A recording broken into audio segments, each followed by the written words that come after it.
What about privacy law, huh? Forget about privacy laws. You know what privacy laws do? No. They protect millionaires. You know who those millionaires are? Who? Tell them who they are. Tell them. Kids your age, pimple-faced college dropouts who have made unhealthy sums of money forming internet companies that create no concrete products, provide no viable services, and still manage to generate profits for all of its lazy day trading son of a bitch shareholders. Meanwhile, as a tortured member of the disenfranchised proletariat, you find some altruistic need to protect these digital plantation owners?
Tuesday, the 25th of August, 2014. No, August. August. Where's August come from? Because you've been in the sun.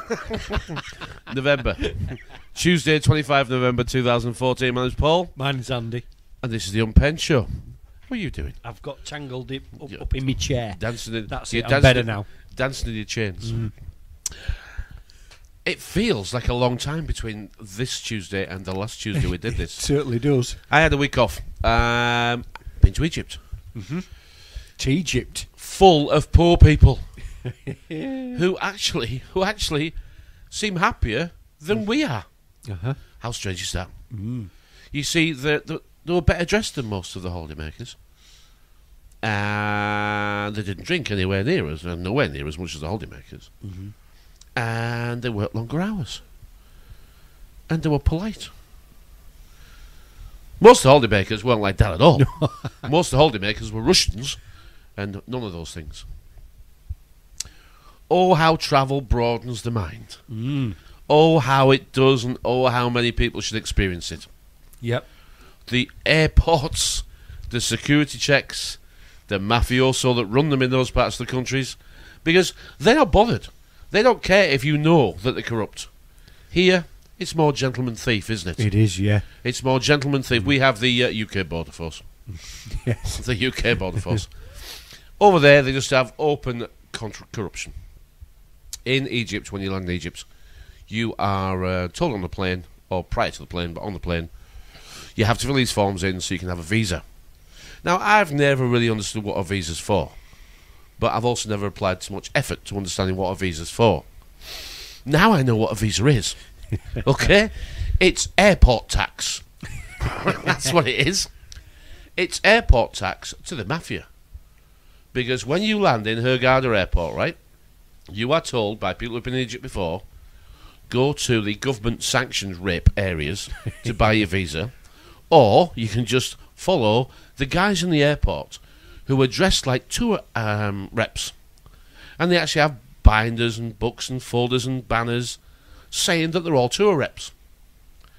Or at least making you think that they're your tour rep. Come over here, come over here. Customers from Thomas Cook's, customers from wherever, come over here, come over here. You realise that you're being shepherded to hastily arranged counters. And these counters issue visas, which is a nice shiny stamp in your passport. Because they say so. And you ain't coming in until you've handed over at least 35 quid. Wow. You, for a couple, by the way. You ain't coming in until you've handed over 35 quid. This is just a tax. The visa was never required before. Now it's just a tax. Yeah. It is. It's just extortion. It's open corruption. Don't let that spoil your holiday. If you're going to Egypt, you'll have a wonderful time. These people are poor. Got chattering to a number of the staff and the taxi drivers and that sort of thing. The average wages in Egypt, around about £30 a week. £30 a week. And the boys in the hotel, because all the business, all employment over there, pretty much is run by the guys. So it's a very masculine country, very, very big and square and bold, and because the boys are doing all the jobs, very little feminine touches, very little flowers, and like the Sinbad cleaners that don't do corners. You know the ones. You know the ones. So yeah, it is. It's an interesting country. I've been before. But every time I go, your eyes see a little bit more, don't they? And I'm talking about Egypt, but you've also taken the chance to go away unarranged at the same time. I did, You've actually had some time away as well. Maybe we'll come back to Egypt, but I've said all I think I need to say about Egypt. Have a lovely time if you're going. Don't be put off by the visa thing. It is corruption. You'll see it for yourself. An experience for your diary, as it were. And that's how it is. But other than that... a little embarrassing to see. We sort of take advantage that poor people can still provide a level of service that we can still pay for. It's an illusion because they're happy to be poor and provide the service. Egypt is to Russia as Spain was to the Brits in the 70s and 80s. Yeah. The Russians are now colonising the place, or at least Hurghada, where I was. Sharm el-Sheikh is much more English. English orientated, and it's a shame because the West, particularly the Brits, have always throughout history tried to make home from home. Yeah, we've got there and said, right, time to change a few things so we feel at home. Yes, it's thanks everybody. We've had a look around at what you've got for us, and this is okay. We'll keep this, we'll keep this, we'll keep this, but we'll change this and this. And the Brits immediately set about making home from home. Yep. It's called westernisation. Yes. And it's been going on for a very long time. And it's usually on our terms, and that's why the wages are so low, isn't it? Exactly. Because they're there to serve our needs. They are. They are the servers. Yeah. I mean, the internet now has servers. Uh-huh. They don't, but it's the same. They don't get paid very much either. No. And the very much the... you go into a hotel, but it's run like a hotel. And you've used that analogy before many times. That it cannot, it fits more and more. It cannot operate without it runs the currency. It employs the people. They get provides the services. They get a few perks while they're there. And the services are contracted out to visitors. Yes. And but still, the staff in the hotel have to use the services as well. Yes. Yeah. So it becomes a closed economy of hotel currency.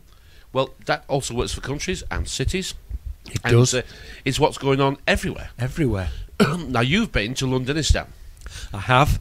We chatted about it earlier, and perhaps we've over-talked about it, but you told me some good stuff, so... I'd like to... I've got some pictures and things. I'd like to put a little slideshow up on the Unpenned Show, but full of... We're a couple of weeks behind, so we should be able to do this with this one. We should, yeah. Yeah, I should be able to put the slideshow up on this one. And I went there specifically to take pictures of the control system that has been placed for a very long time. We've said over 300-400 years at least.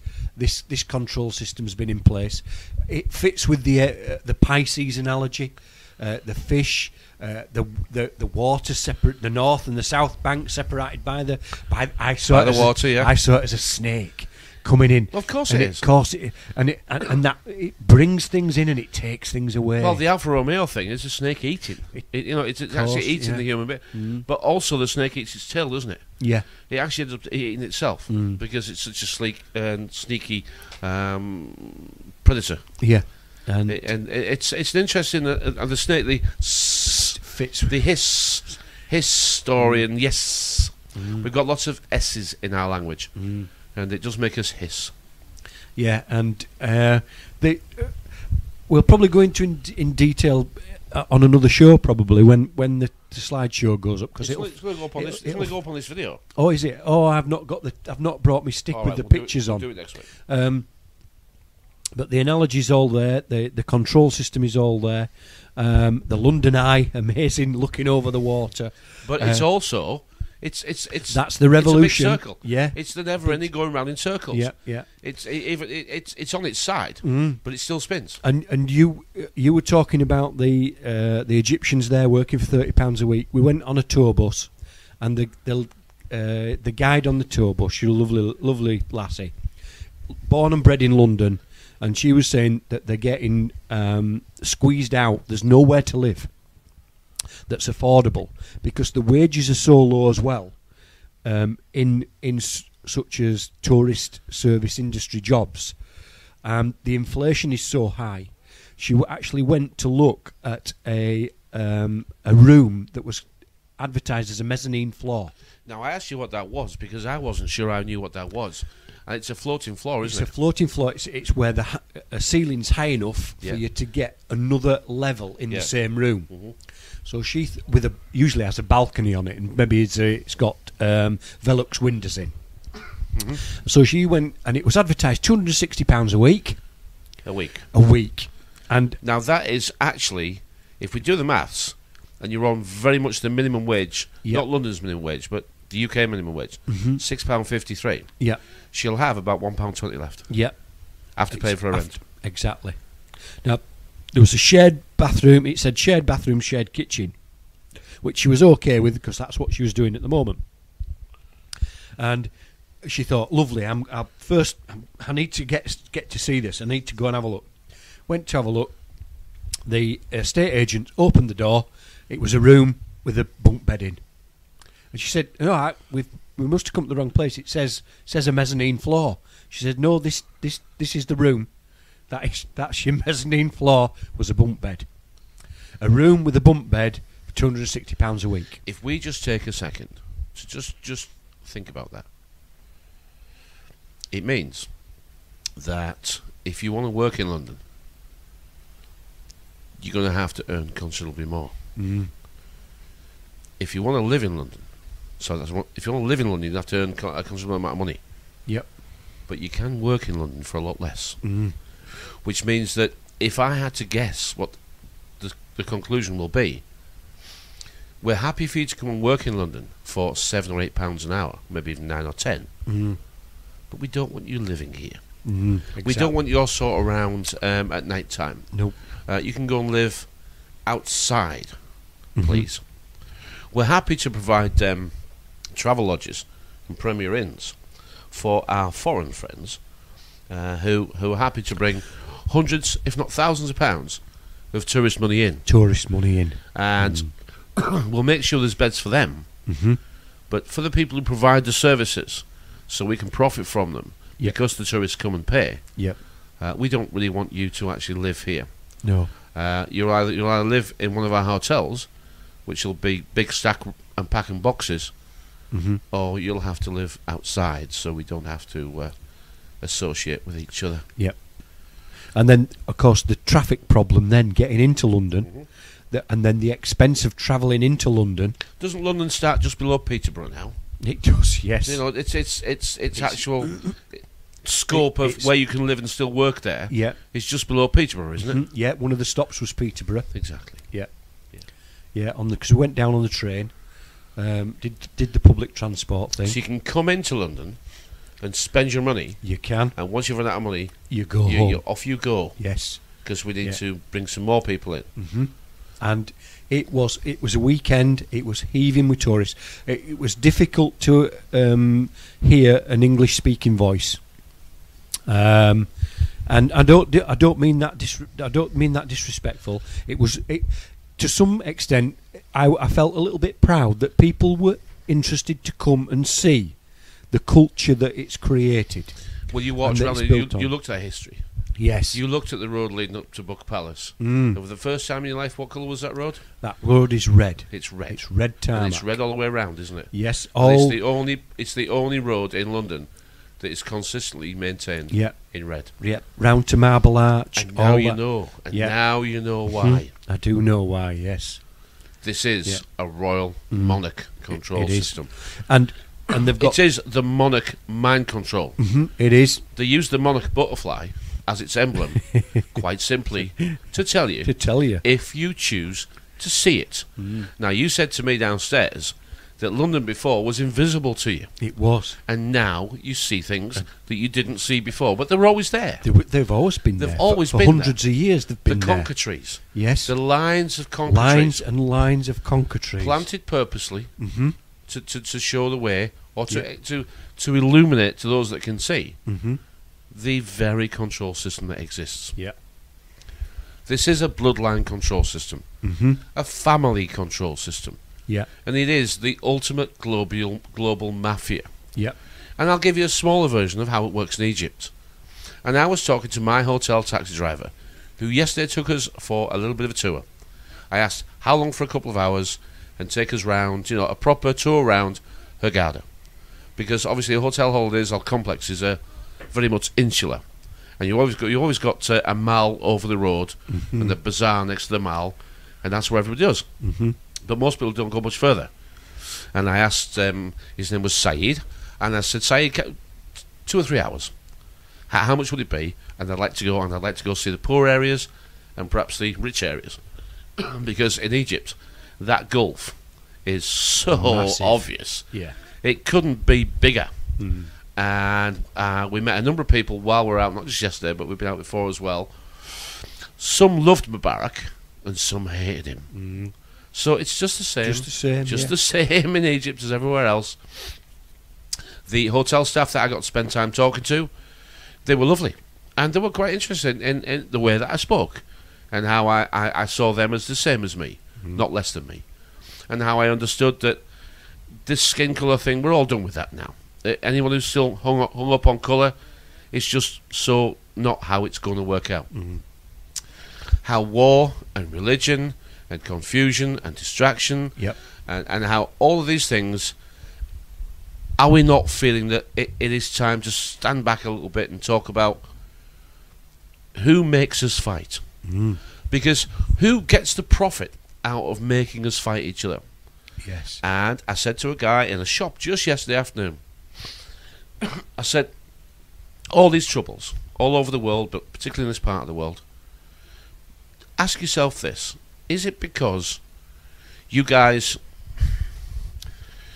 still have the instinct to fight and the sense to recognise when you're being attacked? Is it because your religion is so strong and powerful that you still have this tribal attitude that you will fight collectively for what you believe in? Defend it, yeah. And is it not perhaps the TV that I know you're now getting, because the hotel TV we had was So You Think You Can Dance, Arab Idol, Killer Karaoke, Fox Movies. It was totally westernised. And even the Arab stations, Dubai One, which is their BBC One, I guess, it was throwaway trash, culture, fashion television, all of it. And I said, you're getting the same TV as we have. And last time I was here, I didn't actually notice how much of it you're getting. I said, and that TV won't change you, but it will change your children. And do we not actually sometimes say, who profits from making us fight and changing us into what they want us to be? And I had the guy completely, really listening to what I was saying. I said, because it is a culture that we all live in, and we're all grown for purpose. And he was with me all the way. I said, because the people who make the bombs and the bullets, the tanks and the airplanes, primarily are Russia, America, and England, with the help of France and Germany and Italy. They usually provide their help and their engineering skills to complete the airplanes, particularly, that we use. And those businesses are so big, and those weapons are so powerful, that those are the very things that maintain the control over the world and its ability to fight back. Those businesses can't make any money if we don't fight. So let's not talk about Syria, Iran, Iraq. Let's not do it Afghanistan, Egypt, Libya. Let's just take a moment. And who supplies the things we use, and who profits because we fight? And I know that I have made an everlasting mark on him and others. Yeah. Because I didn't question his religion. No. I didn't question his desire. I didn't criticise his country, and I didn't try and fight his politics. Because at the end of the day, this is all about the money. Mm-hmm. And then the control that money can acquire. Yeah. And then the ability to actually own the country one by one. Mm-hmm. And then plan it so you can keep it all. Yeah. What else is there Mm-hmm. when you get to the top of the money printing tree? Because when you can when you actually have the ability to print all the money you want, which they have, and the skill is that not only do they print it, they actually make us pay interest on it, because they have to pay their minions, which are governments, to enact the desires of the money printers. The governments are given the money to enact their desires, and their desires become the government's desires, because the devil is called Mr. Temptation. And that's how this works. Yeah. Weak men are put into control, called government. And those weak men, their lives are able to be lived without ever working. Mm-hmm. They can live as long as they follow the control system and do as they're told. They don't have to think. They just advise us and do as they're bloody well told. Yeah. And because this game is more than many lifetimes old, we don't get the time to learn how it controls. No, We don't have the time. we don't. And because the time we do have is distracted, and the rest is paying the bills, then the billing is the very show that we pay for, Yeah. called life. Mm-hmm. And it's billed to us. It is. We pay the bill. Mm-hmm. And all shows are billed, aren't they? They are. Yeah. They're advertised. And it's called the bill. Who's the top of the Who's bill? on the bill tonight? And here's your billing. Yeah. And we never actually No. get that far to understand that we're paying for all that's been done to us and agreeing all along the way. Mm-hmm. And that And fits despite the fact that it always works out badly for us, with, and yes, surprisingly well for them, for them, yeah. we never quite grasp it, No. do we? The bills of Parliament. Yeah. Yeah. It works out badly for everyone but them. But Just- and they have to. and they actually pretend that it's failed, that it's- when actually it's worked out fantastically. Yeah. It's been added to the country's account and will be supported by the taxpayers. Yeah. And we just never quite put it into words and make sense of it, do we? No. And yet, it's all around us. It is. Londonistan. Yes. Would you say it is the mixing bowl? It certainly It's the is. mixing bowl for the city of the future. Well, it was quite funny. I was thinking about you in Egypt while I was in London, because I was stood on the south bank looking at the north bank and took a picture of the MI5 building. And in front of the MI5 building is Cleopatra's Needle and a couple of sphinxes. Who'd have thought it? Who'd have thought it? And it was actually a gift from... Those obelisks, It was a phalluses, they're all around the world. What the thought? Oh, I don't know. A gift from Egypt it was. It says, a gift from Egypt written on it. Don't those two actually need to know where the power lies, where the bloodline is? Yeah. Isn't this? I never said what I would say about the control system and the family control system. Talking to Saeed the taxi driver. How did I not say it when I started like that? Talking to Saeed the taxi driver. I said to him, I said, how are the police over here? And he gave me a funny look, and he said, how you mean? I said, are the police nice? Are they trustworthy? No. He said, he said, the police only employ family. There is no. You don't get into the police by applying to get into the police. The police only employ father employs son. Father employs son, and he employs son, and their families all work for the police. He's mafioso. He's a mafia.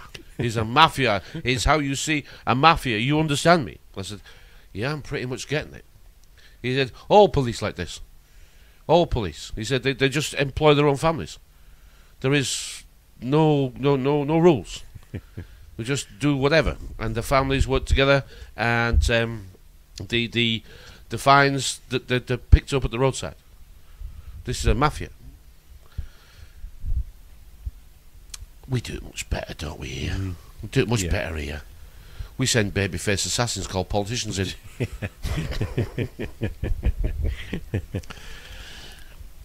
Well, that fits as well.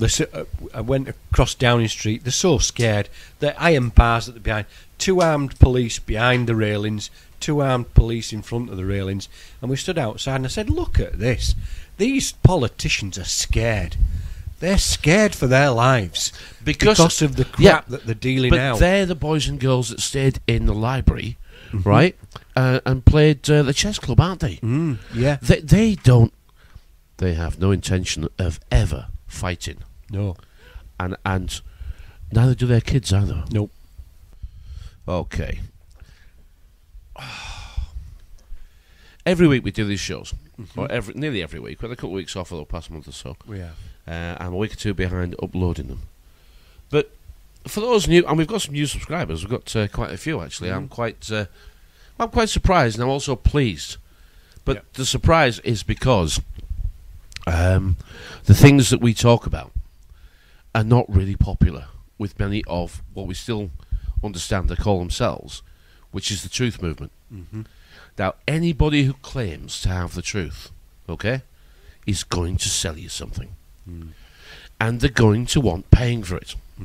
Now, it may well be that they only want paying in kind. A pat on the head, thanks very much, that sort of thing. But if you don't thank them, then they're going to be pretty disappointed in you. Yeah. Because they've given you something for nothing. And you best remember to thank them. And this is evident over people who set themselves up over the years we've been doing this. Because it takes a little while for some people to realise that in this alternative media type system that we're trying to operate in, there's no money in it. And there will never be any money in it. Nope. Because the people who actually find this, they're the ones that have chosen this route to blame others rather than the fortune teller. So the fortune teller will tell you that things are going to be okay in the end, whereas this one is the pessimism route of things won't be okay in the end and it's everybody else's fault. Once you really do get a good handle on how the world actually works, it is winners and losers. And we've often described it as makers and takers, but that's a different conversation. We have to concentrate on what we can do with our lives. And the one thing that most people never actually do, but say they have, and join conversations when they have, and agree with people even though they haven't done it, is to stare in the mirror. And you've heard this many times. People say this all the time, don't they? You know, the mirror has been something that I use quite a lot. But if you can't continue that conversation as to why the mirror was important, then you haven't done it. You're just repeating what somebody else has told you. Because the reason why your life isn't going well,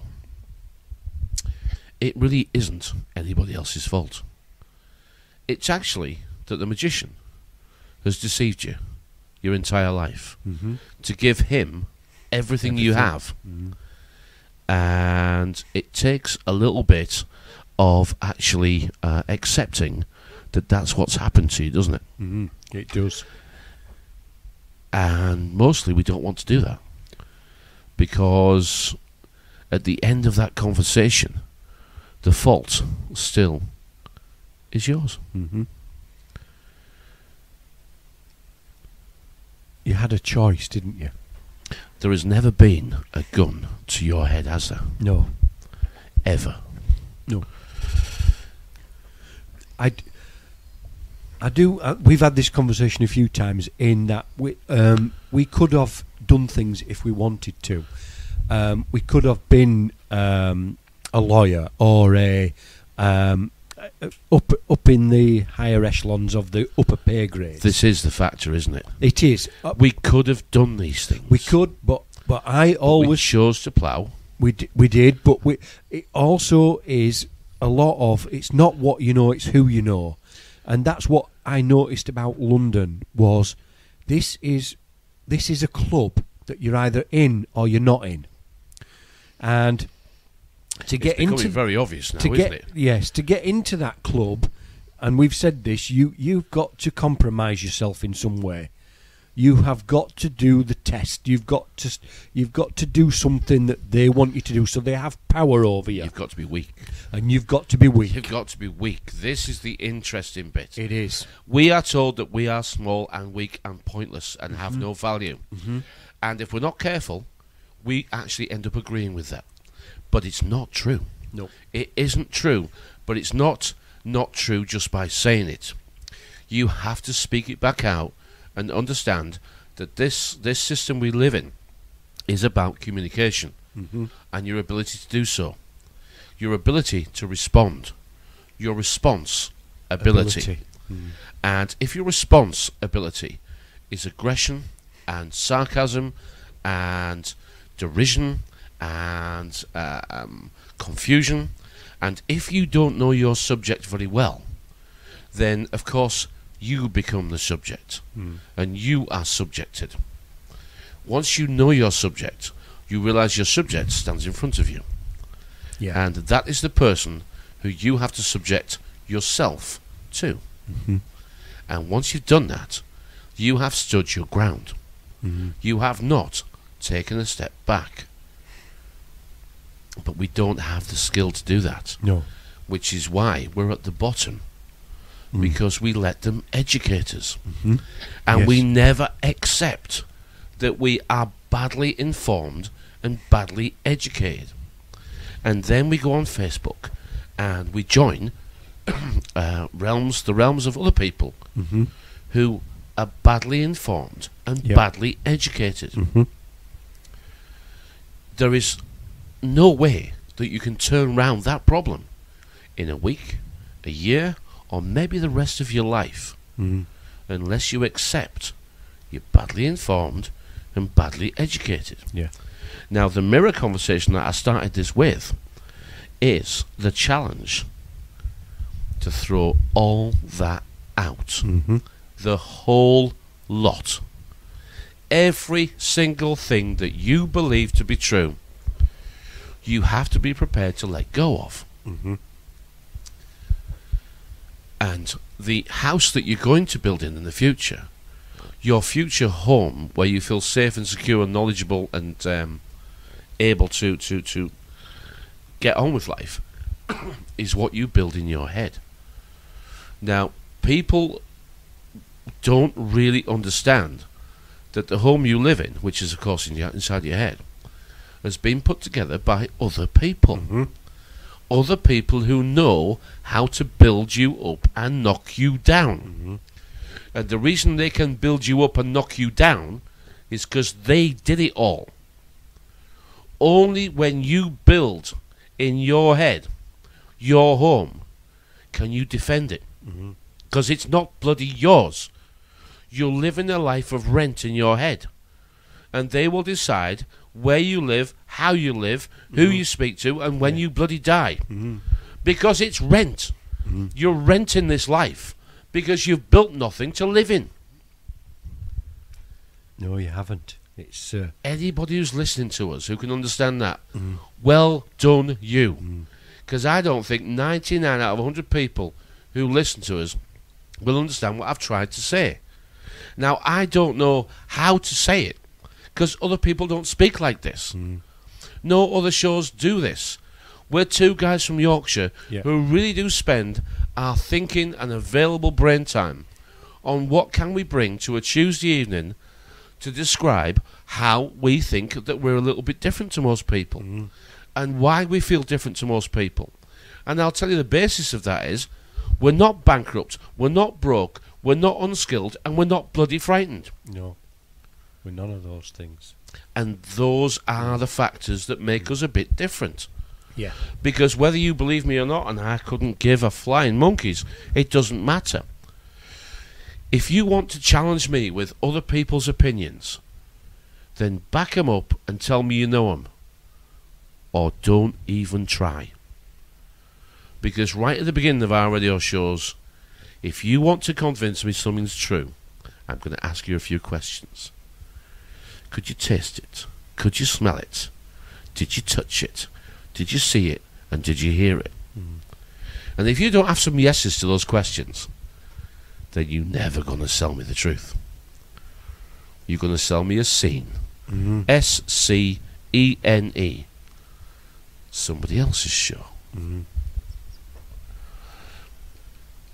All the time we try and persevere with this way of speaking, because it is this way of speaking that makes a difference as to how you build your house.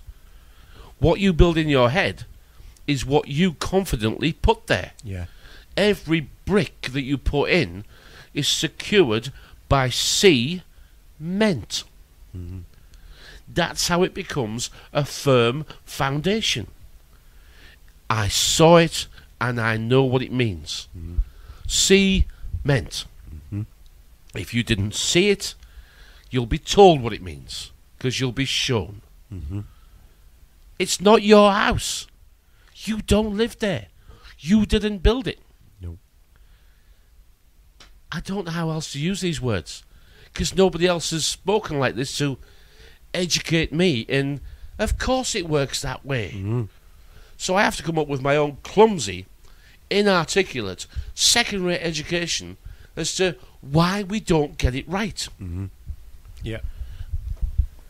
And it's only my passion of trying to do this, because I think I'm not here to hurt or harm.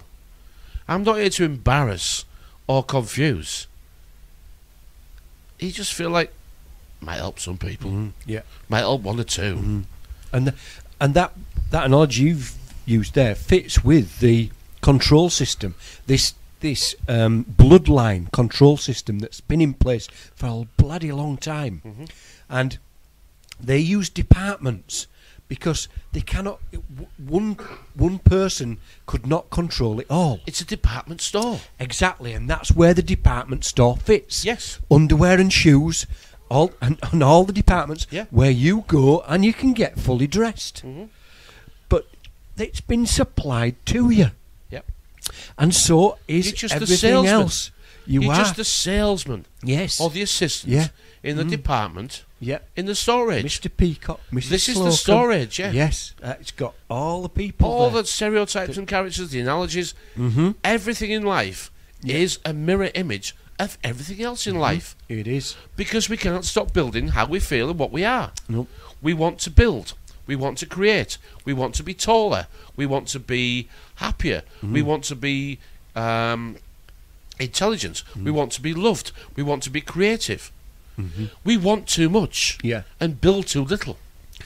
We are children because of that. We are. And how that fits with what we've been talking about tonight with the governments, and you having me having a little holiday to the control system, which is London, and you having a little holiday to Egypt, and how those two bits are intertwined with their culture and the things that they've done. But what we couldn't get by trade, we've taken by war.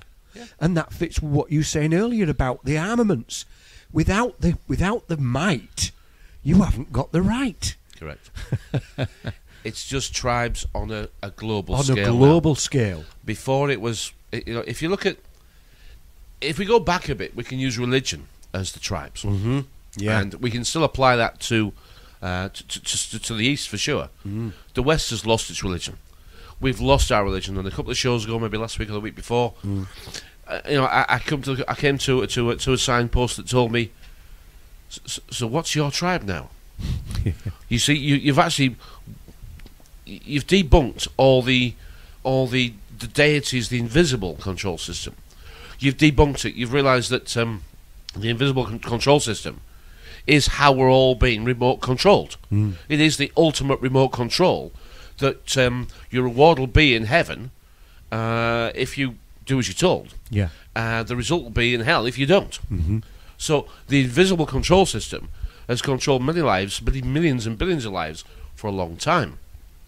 Now you've debunked the invisible control system called religion. What do you actually believe in now? And where's your tribe? Because if you're not careful, you end up in the satanic tribe. Yes. I believe in me, I am God, I do what I want, I say what I want, I go where I want, and I am me. So that's a tribe of one. We now get the tribe of just you, which is exactly what the plan is. Yeah. Well, if we go back a step and look at how religion did us all at one point, it's now the Premiership football table, isn't it? Yeah. You know, you choose which Premiership team you would like.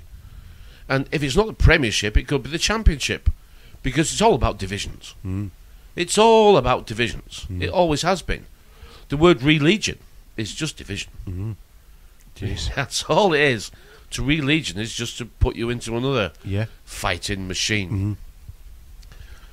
And when we look at today's professional and many years by, the professional fighting units that were organised by the controllers, guys like you and you, we can't fight that. No. We can't. Hearts and minds we can try for. Yeah.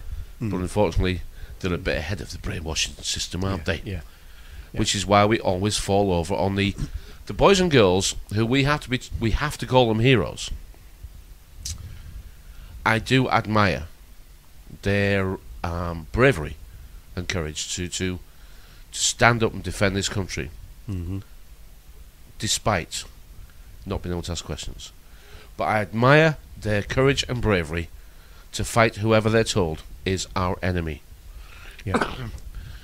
And then the full stop goes in, and then you can say, why? Why is this happening? But then you offend them. We're so thin-skinned. We're so prickly. Should we question somebody's beliefs and ideals?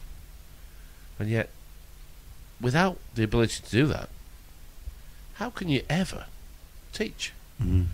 Because to be able to teach is to be able to question. Because a teacher always asks the questions, and you have to come up with the answers. In other words, we will never be able to teach, because if the question is not appropriate, they won't want to answer. So it's a school for believers. Yeah. Nobody else. No. And then and school for believers. There's the link between the schools and the church. But then you get monkeys. Yeah. In a daytime dream. Yeah. That is what they believe. Is what they believe in. Yeah. They do. Daytime. You know, the Premiership football table. You know, believer, yeah. The most popular religion at the moment is Chelsea, because they're the winners. They're winning the most. Yeah. And the English mentality is really simple. We'll always support a winner. Yeah. But those that have won too much, we're happy to see them fall. Yeah. We have this judgmental idealism in our head that they've done well, haven't they? But it's time for somebody else. But there's not the. But this is. But the Premiership is most money wins. Yes. Yeah. Well, do we not see that being played out in our lives? Yeah. That most money wins anything. Anything. Yeah. We're playing Monopoly Buy and sell with anything, people, yeah. with real people, real lives, real countries, and real economies. You might see the Pall Mall, you might see Park Lane, you might see Mayfair, you might see whatever it is, Fleet Street or whatever. These are all on the Monopoly board, but replace those names with countries. They've been bought off by the bank. Exactly. Yeah. They've been bought off by the banking system. You're playing Monopoly, but the banker is playing as well. Yeah, he's playing a bigger game. Because he always gets all the properties at the end. Yeah. There's only him, the banker, and one player left, holding the whole board. But that's what... We're already there. There's 3 or 4 or 5 countries that aren't quite playing as they should. And they need some serious updates. Yes. And they're jolly well going to get them. Yeah. They're jolly well going to get them. Anybody who thinks this control system that we live in is not all-powerful and in full control is just a little misinformed. It's been in the position it's in now for at least 80, 90 years. But we make it sound like we cannot fight back. You vote with your money. Yeah. The real vote in this world is not the cross at the polling station. That's just a poll of which liar would you like this time round. Your real vote is with your money. And if you're buying Mercedes and BMW and Giorgio Armani, or Primani, as I'm told that now exists for the poor people, Primani. But you vote with your money. And ignorantly you vote with your money because you don't see it that way. But if you go to the Apple store and buy your Apple phone, you're voting for the rise of China. You are. But moreover, the rise of Apple. Okay, you're voting for them to increase their control over your life. Yep. The vote is the money, not the cross on the line system. It's not the cross on the line system. No. When someone says, do you vote? And you perhaps choose to say, no, I don't trust any of them. No matter what I say, they do what they want. You can now say, you're right. Do you know what? You're absolutely right. Isn't the real vote what you buy? It is. Isn't that the real vote, what you buy? Well, I have to buy gas, I have to buy electric, I have to buy water, I have to buy food. You're right, you do. But let's look at the things that you do have a choice in. A lot of people tell you that gas and electric's gone up 15% this year, 18% that year, 9% this year. Right, when you hear these headlines being bandied around and they're all in it together and the cabal are putting all the prices up, ask yourself a question in the mirror. Have I actually phoned my energy supply company? Have I phoned the rest? Have I tried to reduce my energy costs? Have I really changed suppliers? Have I told a fib about the prices that are available from anybody else? Have I looked at the markets about the current price of gas? Have I looked at how the price of gas changes in winter as it does in summer? Have I realised that it's a lot cheaper to buy a gas contract in summer than it is in, at winter? Have I not learned a little bit about my life and how to run it to be more profitable?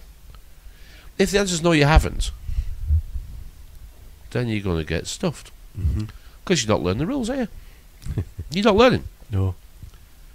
You let the rulers make the rules and you think you have to do as you're told. So when you bitch about things, and they'll say, how much research have you done in that? How have you not negotiated your price? Have you not... every year I do it. I have to renegotiate gas and electric all the time. But I find if I try hard enough, my bills don't go up.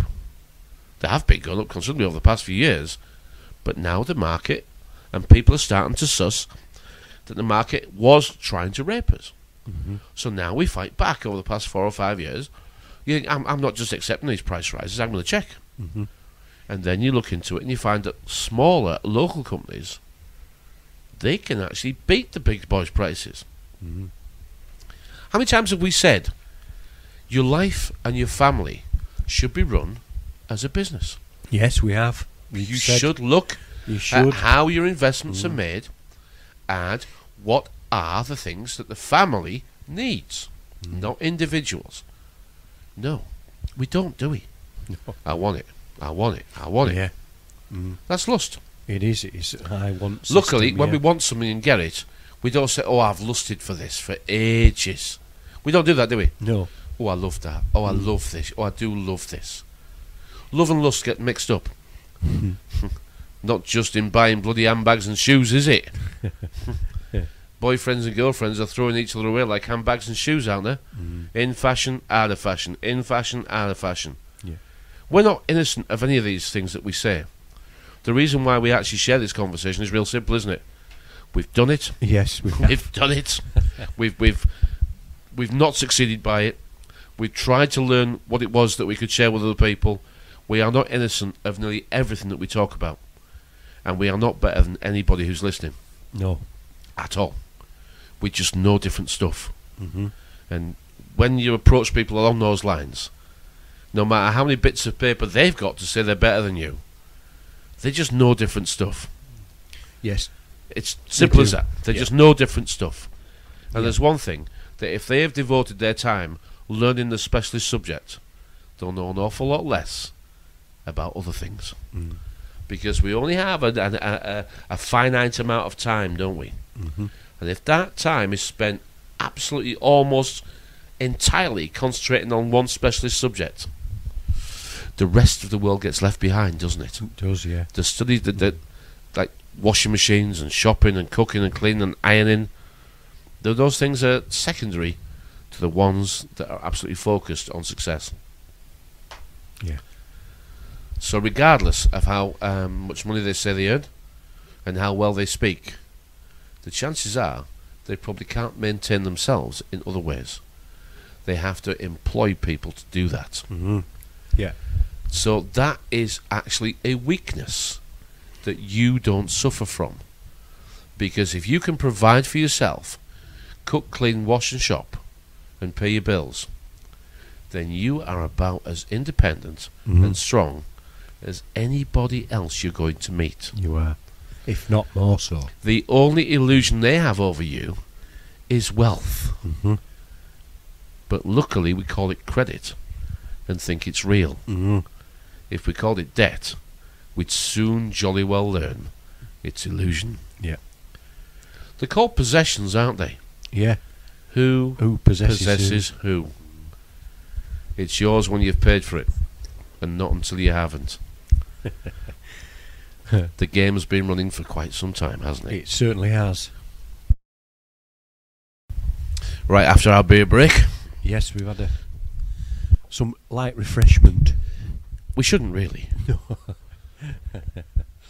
It makes you feel quite guilty actually being abroad when none of the staff drink and the supermarkets don't sell alcohol and there's no alcohol shops and it's almost an alcohol-free country. Yeah. And the government at the moment, the government in Egypt are they've mentioned that they're considering banning alcohol completely. All right.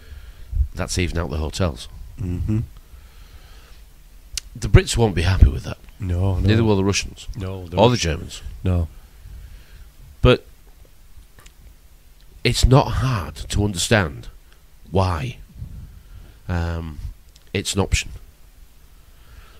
Because it makes us different, doesn't it? Mm. It makes us different and it alters our persona, doesn't it? Yeah.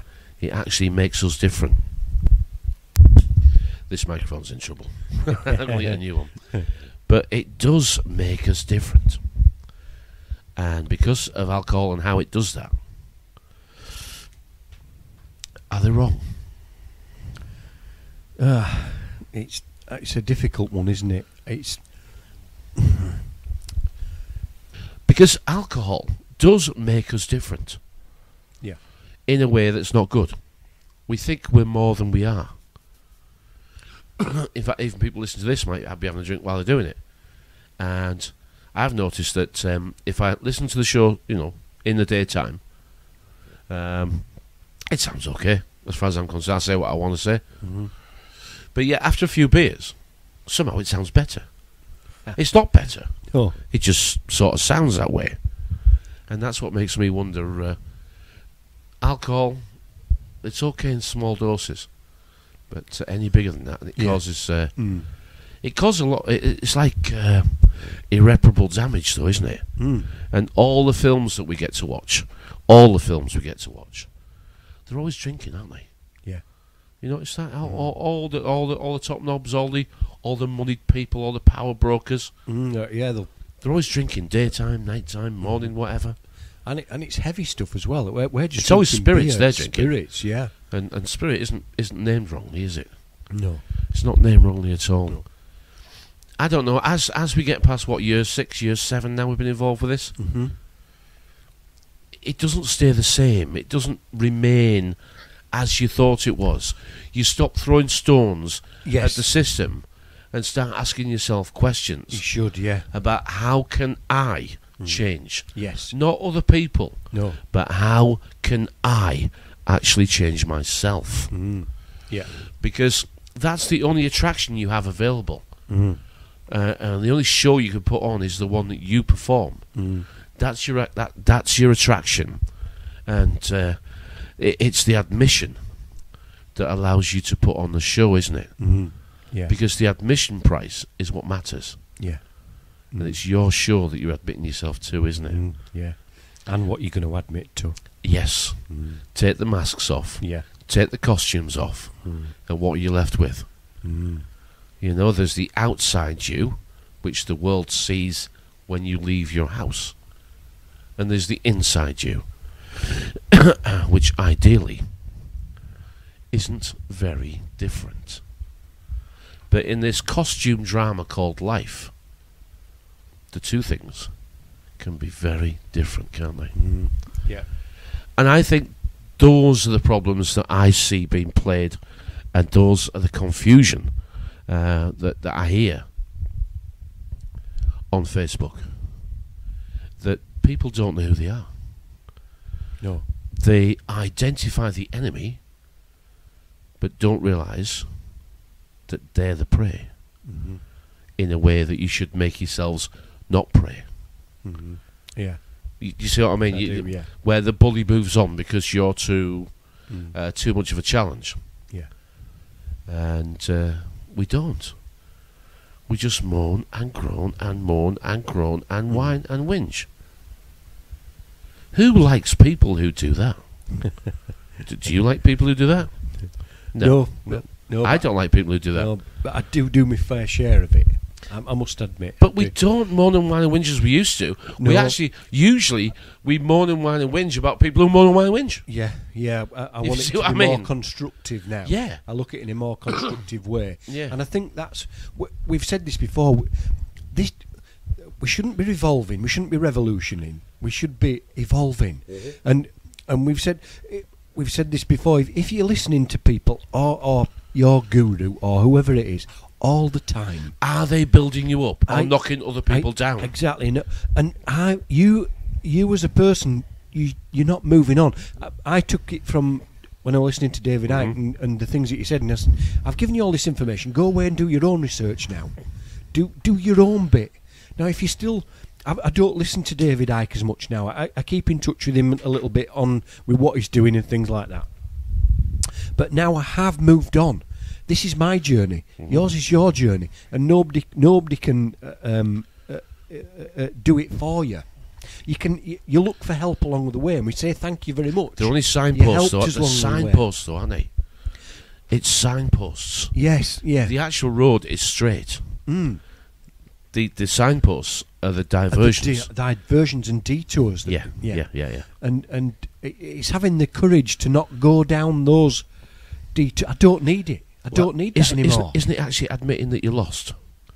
I suppose. Isn't it like driving your car without a map? Isn't this journey? It doesn't have a map. So you listen to other people who say, "Come down here." Yeah. Come in here. I have something that'll help. I have a little something across my palm with silver. And we've also not all the charlatans, not all of them. No. But you have to recognise when you've taken the wrong turn, and then you have to go back to where you took the wrong turn, as opposed to keeping going down the wrong road. Yeah. Because the wrong road takes you down to lizards, aliens, Nibiru, Planet X, and DMT. It takes you down the road of drugs and aliens. And that's a real interesting show, but it's not your journey. No. Unless you say it is. And then we'll probably never meet again. No. We'll never meet again. And the link there is, with those things, is and I include religion in this, is they all ask for your money. It's a service. And it's a service that they're offering you because it's like... but your persona's been serviced. Yes, but you can't... And persona's the same word as vehicle. Vehicle, it is, yes. Yeah. And you can't, it's though you can't deal with your own guilt. Mm-hmm. Now, once you can deal with your own guilt and you lose the guilt, because this is a gilt edge pension, a guilt... We're locked into guilt and feeling guilty. But it's not a mistake. It's called a guilt edge, is it? No, it isn't. Because you're bloody guilty. You You've done things you shouldn't. Yeah. And once you lose the guilt and stop people in the track, stop playing on my guilt. Mm-hmm. I've nothing to be guilty Well, for. they do it outside the supermarkets. They do it everywhere. £1 for Africa, £2 for Africa. Yeah. The poor kids here, the starving poor there, the old people. It's a guilt trip. It is. Geldof's on it again. Yeah. If you were suckered into that in the 80s, I was, as the silicon millions of us chip were, inside her head and he's gets switched to overload. And there he is on it again. The Boomtown Rats. Bono's got his face in there again. I think he said... Yeah, but look. The Boomtown. Listen, the Boomtown Rats in the 80s, late 70s. Yeah. And it was Boomtown. It was Boomtown. And they did rat. And they did. Because he's got his little he's got his bit of metal, hasn't he? Sir Bob. He's got his little bit of metal for serving the force. Yeah. All heroes Yeah. have to be serviced, but give him a bit of metal. And you have served me well, my subject. Yes. So even if we would like to say Geldof was the anarchist of his time, he's knelt down and he's served well, hasn't he? He certainly has, yeah. And so has bloody Bono, hasn't he? Oh, yeah. You see, the Boomtown Rats is not a mistake, is it? Nope. And you too. Right, it's not a mistake, is it? No, it isn't. We know what individual is, don't we? We do, yeah. We know it's slavery on the outside and home ownership on the inside, except they sell you the home as well. They sell you the home and the reality that you live in. Yeah. And they've got the altar inside your house. They knew what the new religion was a long time before we figured this out. Isn't that the truth of it? It is. Individual, split into two. Yeah. In or out. There's an out-dividual and an individual. Yeah. And you think it's all one. No, you dress for the show. The main stage is outside. The private show behind closed doors, a private dancer. Yeah. Private clubs. Yes, private exactly. members That's clubs. your own house. Yeah.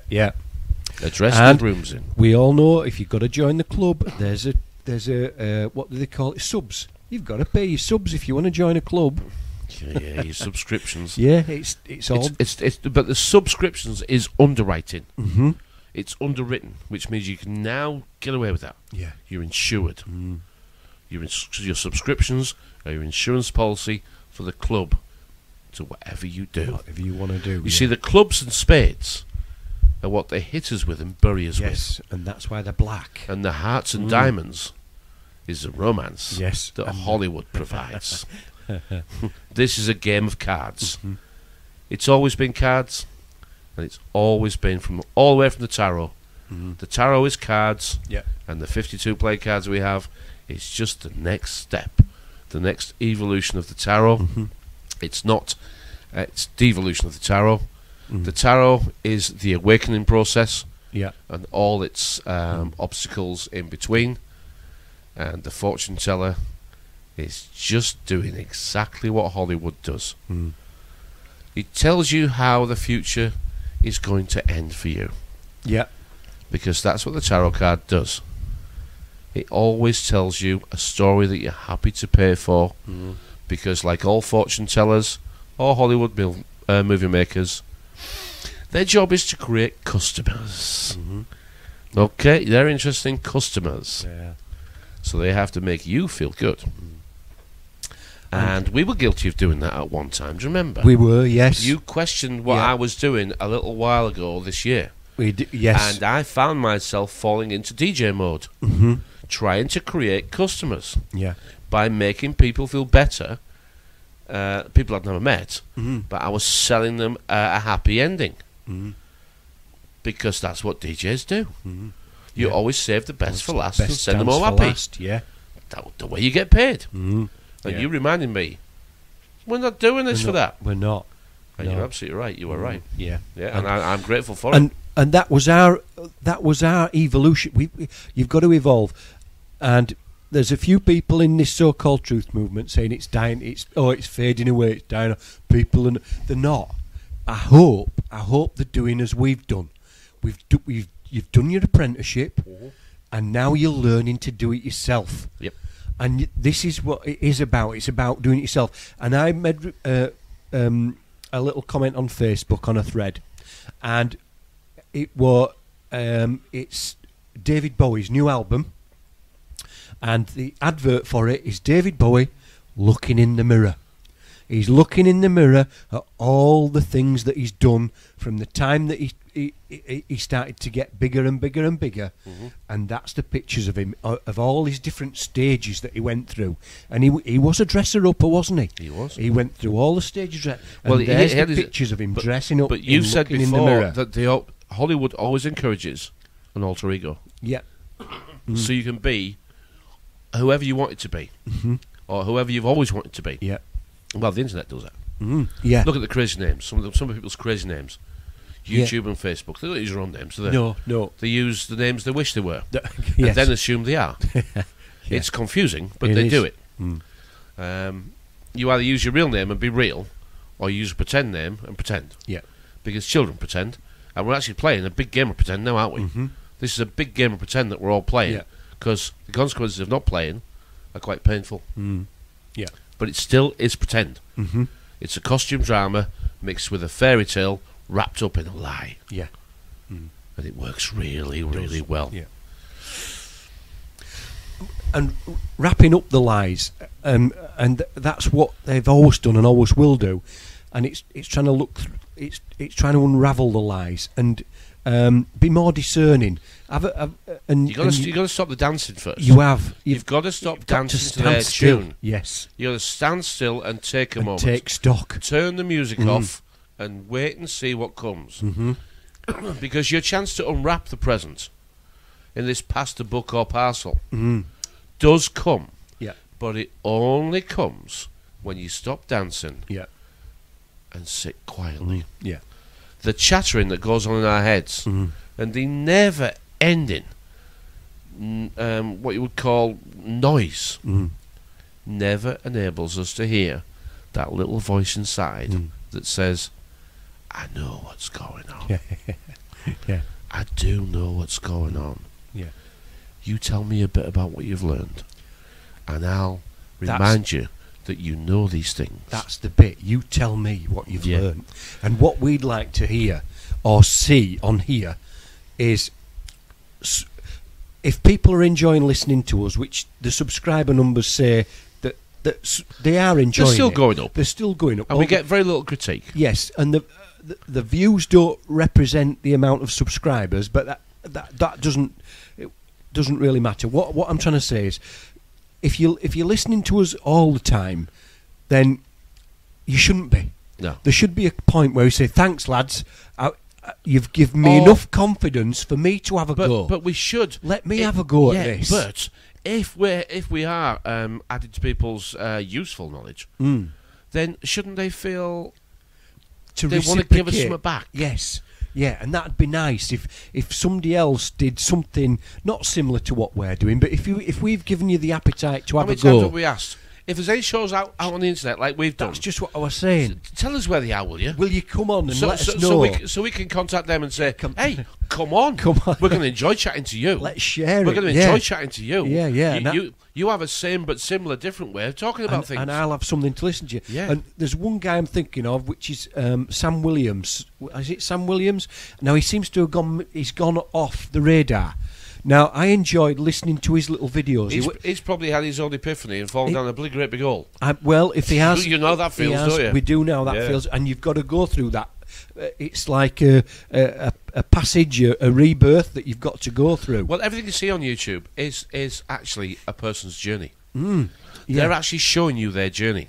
They are. And they probably won't admit this until they get to the point that, I suppose I did. And it all starts with getting mad. Yeah. It all starts with getting mad.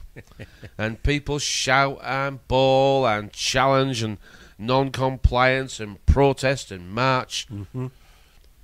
That's how it starts.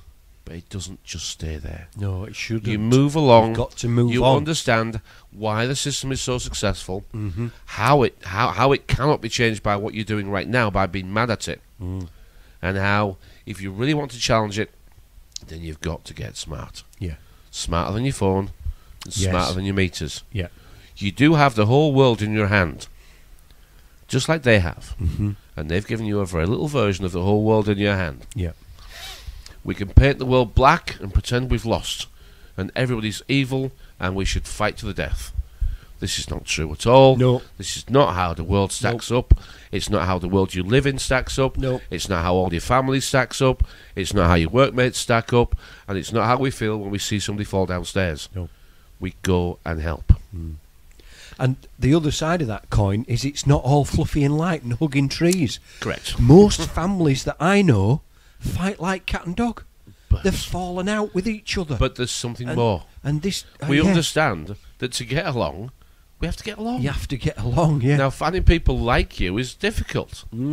But you have to accept the compromise. You do. The reason we can't get together is because we won't compromise. We have to accept that we can't have our own way. You know, you see the satanic messages all around you, and you've learnt about Hollywood and the satanic stuff, and you've learnt about the finger signs, the hand signs, the masks, the T-shirts. Do you not realise that it's you? It's not the kids that it's laughing at. It's laughing at you, recognising it. Because you've not yet figured out. Do what you want, say what you want, be what you want, have sex with what you want. Is it you? You're already doing that, are you? I'm single and I can be with and do whatever I want. Do you not realise that the devil wants you all for himself? Do you not realise that you're the most special person in the world to him because you're on your own? And the reason he can control you is because he says, I know what you want, and I have it for you. Come this way. Don't listen to those other people who work hard. Don't listen to those people who build things. Don't listen to those slaves over there. You come and spend time with me, so I can make you even less than you are now, by telling you that you are more. Have some rum and some brandy and some vodka and some whiskey. That's the spirit I want to fill you with. And they do. Yep. Satan's laughing at you. He's broken you. He's stolen your soul and replaced it with brandy. The TV and the newspapers and the media don't tell you what's going on, do they? They don't, do they? You mustn't listen to them. You must just listen to me. These people all tell lies. But come to me, and I shall decode them for you. See you next week, everybody. My name's Paul. Mine was Andy. And this is how spitting images tell lies. Because this couldn't possibly be going on, could it? Has introduced a major new scheme to get you off the dole queue and helping yourself. The government has always felt that it's vital to get to grips with youngsters, which is why we introduced the Rent Boy scheme. Fair enough, but is it a real job? I don't think we have to go into that, but suffice it to say that the Rent Boys have been one of the successes of this government. Before we came to power, there weren't any at all.